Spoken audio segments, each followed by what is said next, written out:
Hello, good afternoon, everyone. Welcome to BCCIE's second Trade Commission update in this fall semester. Mexico's education sector today, international education market updates, trends, and developments. My name is Kate. I am the Manager of Market Support and Partnership Development here at the BC Council for International Education. And thank you so much for joining us today. Before we get started, it is important that I acknowledge that at BCCIE, we live and work on the unceded traditional territories of the Coast Salish peoples of the Musqueam, Squamish, and Tsleil-Waututh nations. Now, in terms of housekeeping, please don't wait until the end to submit your questions. Feel free to use the Q&A section or the chat box to type your questions as we go along. My colleague Nali and myself will be monitoring the questions and facilitate accordingly. If you have any questions or need any technical assistance, please feel free to message us as well. Now I would like to introduce you today's speakers. First, we have Yasmin Arias, Trade Commissioner and Academic Affairs Officer from the Embassy of Canada to Mexico. Also, we have Graciela Gonzalez Reyes, Education Trade Commissioner from the Consulate General of Canada joining us. So BCCIE, we've been working very closely with Yasmin and Graciela over the past couple of months because we have a mission going to Mexico for the AMPEI conference. And I know some of you will be joining this mission as well. So we really hope that you will find the webinar informative today, and the information that we'll be sharing will be helpful for your upcoming engagement with Mexico. So now, without further ado, I would like to invite our first speaker today. Yasmin, over to you. Thank you very much, Kate, for your kind presentation. And I'm going to share my screen.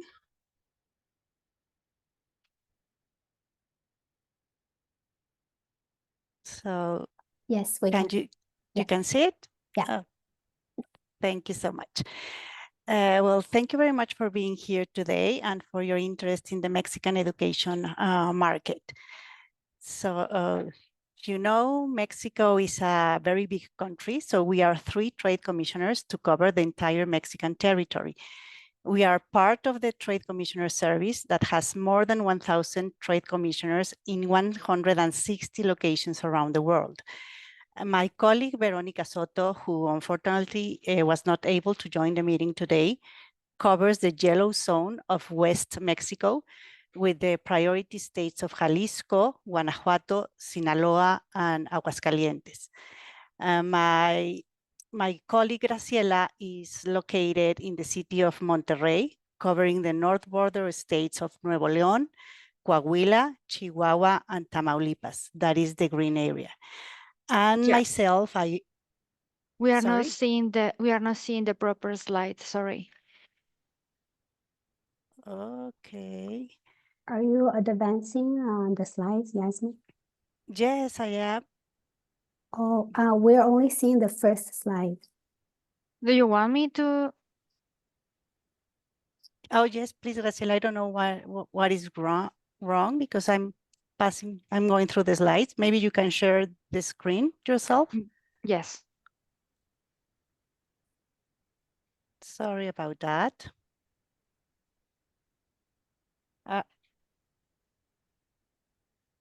Yasmin, can you stop sharing? One second. Okay. Grace yes. is sharing. Oh, perfect. Now we can see. Now you can see the second slide? Oh, sorry. No, it's Grace. Yeah. Okay. We can continue, I think. Okay, now, so now you can see the map of Mexico? Yes. Yes, and I went through the red, the green zone, the yellow zone, and the red zone is what I was just telling you about. That is the zone, my self-overview from the Embassy of Canada located in Mexico City. And we have as priority cities, the state of Mexico, of course, Mexico City, Querétaro, San Luis Potosí, and all the south part of the country. So Mexico is a natural partner for Canada, not only due to geographic proximity, but also as Canada's third most important trade partner. And for Mexico, Canada is the second trade partner only after the United States. Both countries are closely linked across critical sectors such as automotive, agriculture, mining, human capital, and we have a very strong relationship with human ties, also in the education sector, tourism, and flow of people. Mexico has very good connectivity with Canada. We have direct flights from to Montreal, Toronto, and Vancouver, and many charters to the tourist destinations as Cancun and Puerto Vallarta. Next slide, please, Grace. So there is a high interest from Mexican students to study in Canada, and also from Mexican institutions to strengthen and increase collaboration with Canadian partners. Mexico is Canada's 8th largest source of international students. In 2023, nearly 17,000 of students went to Canada or held study permits for 6 or more months in Canada. Of those, more than 11,000 were issued or became effective in 2023. To compare with the previous year, in 2022, Mexico occupied the 10th position globally. Yasmin, Yes, I'm sorry to interrupt. We No have people saying that they cannot see the slides. So I just wanna make sure that our attendees here are seeing the correct slide. Philip, can you let us know if you are seeing the correct This is slide? the correct slide. Mexico is the one source of Latin American students. Yes, that's the correct. Okay, perfect. So, okay, I think it's good now. Okay. It's good now. Thank you. Yeah. Thank you, Yasmin. No, thank you, Philip. So I was just comparing 2022 to 2023, that in 2022, Mexico occupied the 10th position globally and the second in Latin America. So in this year, Mexico rose 2 positions globally, now is the 8th source, and is the first place among Latin American countries. According to Languages Canada, Mexico outperformed Brazil and rank. Actually, here is a little mistake because I updated the slide, and Mexico last year was the second source market for short-term, according to Languages Canada, for English, and the first place from French studies. So the numbers are very close to what it used to be before the pandemic. We are almost recovered completely to pre-pandemic numbers. Now, regarding the most updated data of this year, IRCC has told us that between January and August of this year, 5,845 study permits for Mexican students have been approved. This represents that Mexico is the 12th place globally and the first place in Latin America with more approved study permits. Now, talking about population, Mexico still has a so-called demographic bonus for years to come. According to the last census of 2020, it is estimated that nearly 53 million people under the age of 24 were residing in Mexico. So that represents the 42% of the country's total population. The total population of Mexico is 126 million, according to the last census. Although the current low levels of fertility and mortality are gradually leading to an aging population, the demographic momentum of the past has left Mexico with a significant youth demographic still. Another point I wanted to share with you is that some private institutions in Mexico are more expensive than international tuition cost in Canada. It is not uncommon that elite private institutions in Mexico charge higher tuition than international fees at some Canadian universities or K-12 institutions. The prestige of private Mexican universities, together with the level of education resources they provide, can drive tuition beyond what international students pay at Canadian public universities or institutions. But however, sometimes when considering the full cost of education, including the living expenses, a student in Canada might still end up a little more expensive overall, especially in cities with high housing and living expenses. Now, regarding the economic and social situation in Mexico, almost half of the households are middle class. In urban areas, 50% of the households are classified as middle class. However, this contrasts sharply with the rural areas, where less than 30% of households are in the middle class. So it depends on the rural and urban places. In the urban places is a little more than 40%. Now talking about the implementation of tourist visa to Mexican City, this was a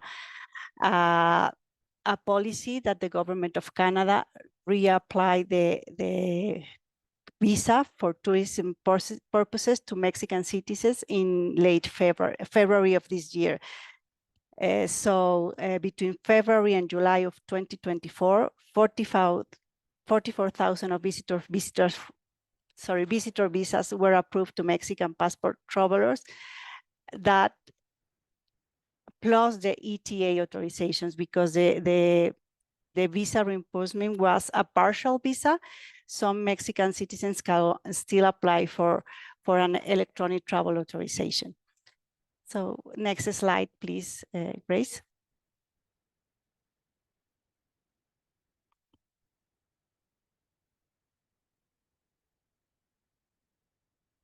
Yes, now talking about some of the Canadian advantages that Canada still has in the Mexican market is the strong BAD and the strong Canada brand. The Edu Canada brand is very recognized in Mexico, and Canada has earned a global reputation for its high quality education system.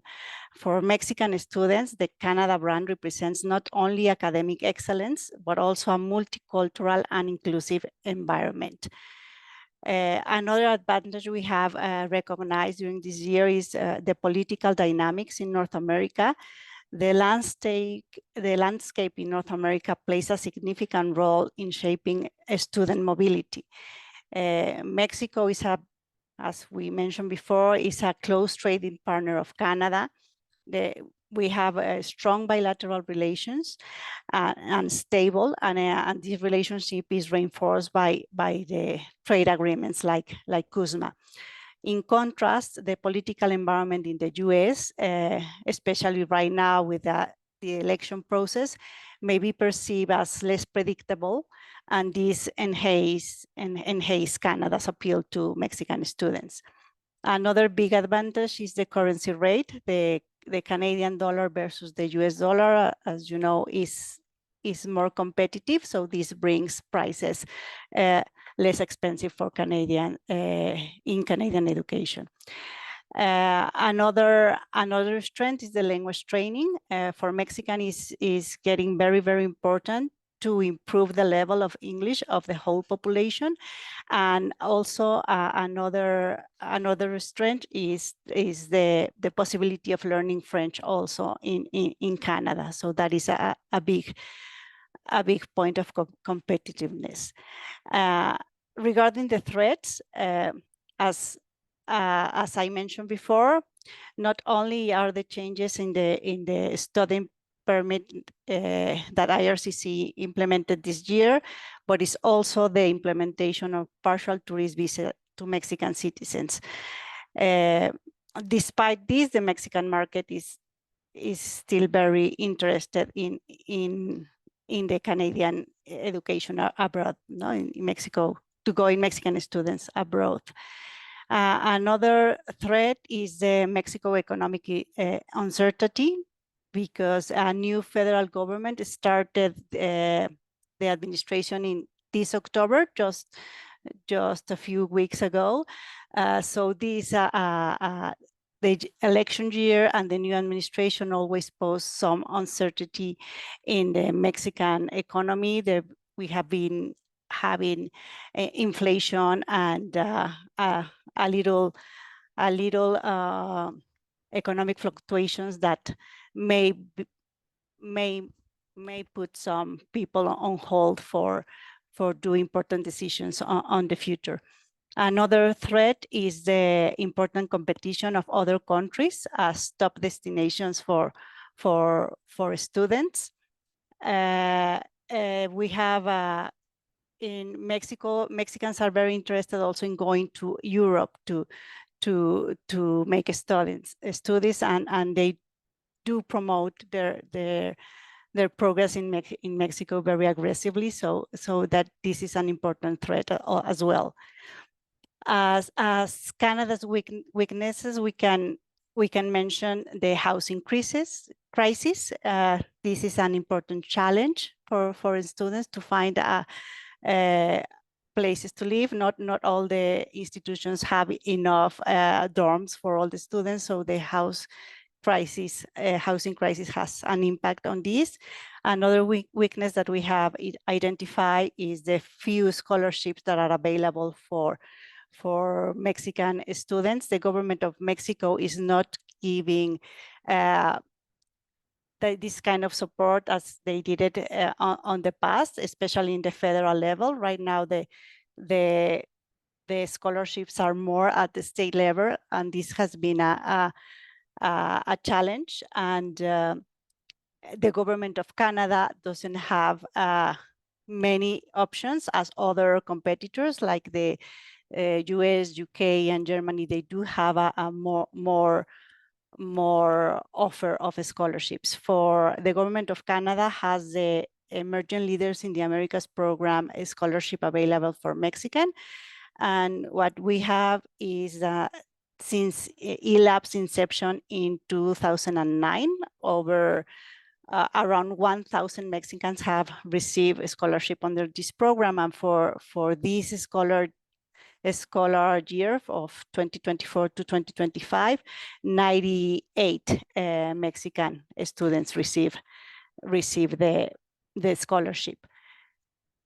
And another weakness of Canada is the lack of reciprocity in student mobility. Now Mexican institutions are asking for reciprocity from Canadian institutions. They would like to see more Canadian students coming down to Mexico and having more the numbers more stable in terms of more Canadians coming to Mexico. And again, the migration policies is an important threat. But as a conclusion, we can say that the Canadian institutions are facing significant threats in Mexico, and the Mexican institutions are facing threats in their international education efforts as a result of the new administration. But Canada still has unique advantages to stay competitive in the global education landscapes, and the Mexican market is very interested in continuing and enhancing increasing collaborations with Mexico. And with this, I will let my colleague Grace to continue the presentation. Thank you very much.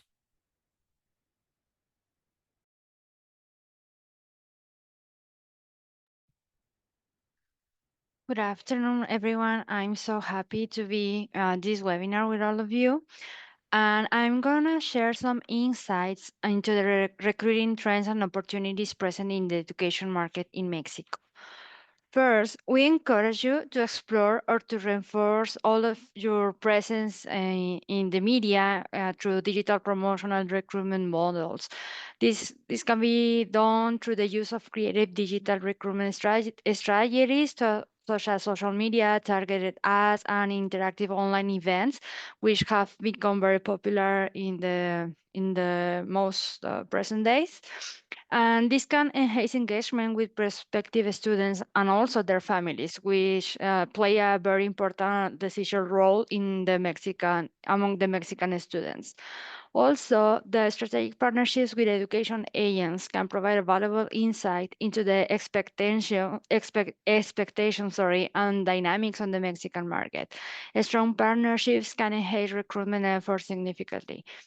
Increasing your presence of direct representatives in the region also raises trust and rapport with potential partners and students, improving visibility and recruitment effectiveness. Also, something that in the Mexican market is very appreciated is the one-on-one interactions in order to have more easily the power to make decisions in terms of going abroad for continue education. Establishing new timelines for recruiting processes, particularly concerning the student permits or the visa requirements, will facilitate the smoother applications processes for the students coming to Canada. The Mexican institutions also, that's something that we encourage you to take into consideration, that Mexican institutions are very price sensitive. Those require of Canadian partners to think about the price proposals when offering online training. Another opportunity that we have identified is that leveraging current partnerships and expanding those existing partnerships into virtual collaborations can also have to reach broader audiences and provide flexible learning opportunities, which are increasingly attractive to the Mexican students. And finally, engaging with the Trade Commissioner Network in Mexico can identify the right partners, providing valuable connections to enhance recruitment strategies. And there's a phrase that I have heard a lot in the past, is that maybe for you is the first time that you are facing some situation, but for us in the market in Mexico, we might have heard, or we might have experienced some other situations that we can help you or provide you with information to make your introduction into the Mexican market more easily. I'm gonna now to provide some emerging trends and opportunities related to partnerships in the education sector, particularly as they pertain to recruitment. In terms of I don't know if I already changed. In terms of collaborative partnerships, institutions are moving away from the traditional recruitment towards partnerships that encase offerings and resources. We really invite you to explore different ways of develop your recruitment in the market. We also have identified that in terms of research collaborations, partnering with local institutions for research and development drives innovations and supports community development bilaterally, which is also a very attractive activity in the market.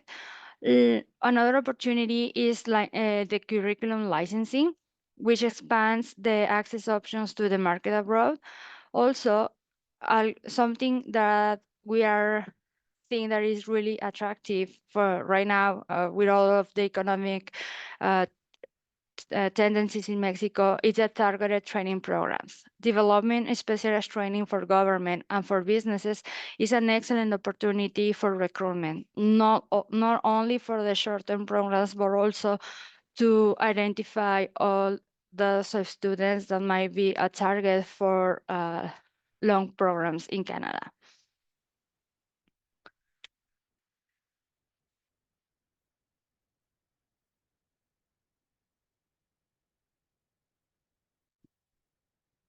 Okay.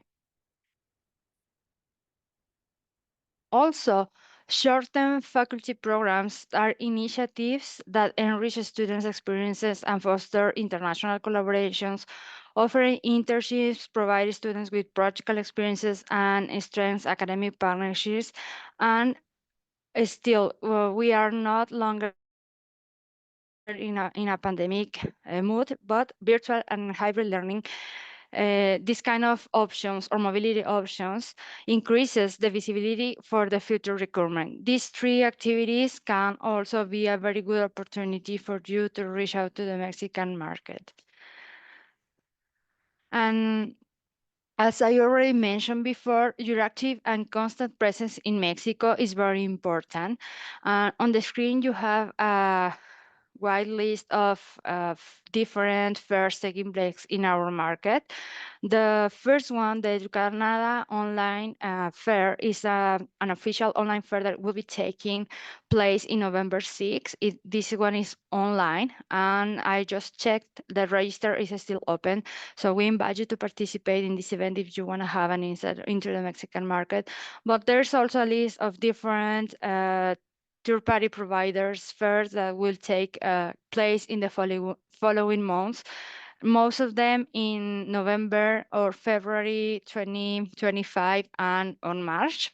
Some of them will be taking place in person in the three cities where we have offices, in Monterrey, in Guadalajara, and in Mexico City. And if you decide to come to participate to these visits, please reach out with us, with any of the team members of the Trade Commissioner Service in Mexico, so we can provide you with information about the market, about local contacts, and even help you to organize a different meetings for you to, or introduce you, for saying in a proper way, to introduce you with local contacts that you can meet with, and to have an excellent opportunity here in Mexico to enhance your recruitment activities. So with that said, I only have to say you thank you for your attention for this presentation.